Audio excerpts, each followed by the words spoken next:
You think sports anime is all hype, speeches, and I'll crush you? But 100 meters is the opposite. It asks one simple question: why do you run? And the answers hit you way too close to home. 100 Meters is an anime movie from 2025 directed by Kenji Iwaisawa, who also directed Jinsei, and based off the manga 100 Meters by Uoto, who also made Orb on the movements of the earth, which is really good and you should go and watch it.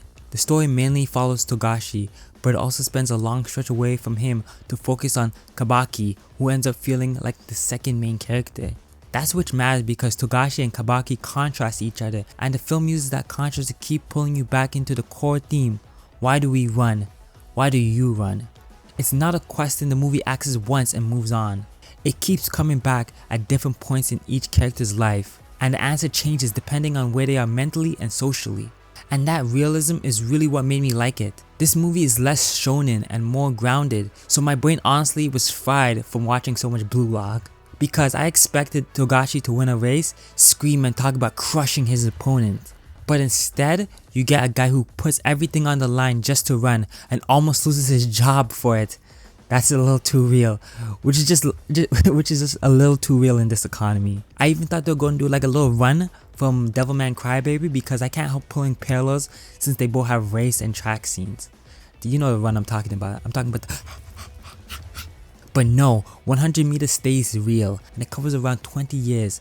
So you're not just watching a race, you're watching their lives. What makes it stand out is how expressive and thematic it is compared to its peers. It honestly reminds me of Ping Pong the Animation because it uses the sport to tell the story through the characters. And the animation style helps with that a lot. Because when I say expressive animation, I mean loose lines that look messy at first but carry emotion better than clean, perfect art sometimes. There's also a one-shot scene that uses rotoscoping, and this intentional shot puts you inside the movement and the feeling of the moment instead of making it look cool in any other typical anime. By the end, the movie lands on something bigger than racing. It's about self-actualization and finding meaning in doing things you love even when it costs you something. And even if you don't run or play sports, I feel like 100 meters still has something to say that you can apply in a different part of your life. My recommendation if you like 100 meters are Ping Pong the Animation and Run with the Wind. Mwah! A work of art. Beautiful. Go and watch it. And tell me what you thought about 100 meters. Did you like it? Did you hate it? Did you think it was mid? Let me know in the comments, and like, comment, share, and subscribe for more anime content. Side note, they had a lot of brands in the movie like Nike, Adidas, Puma, Oakley, like the glasses and everything.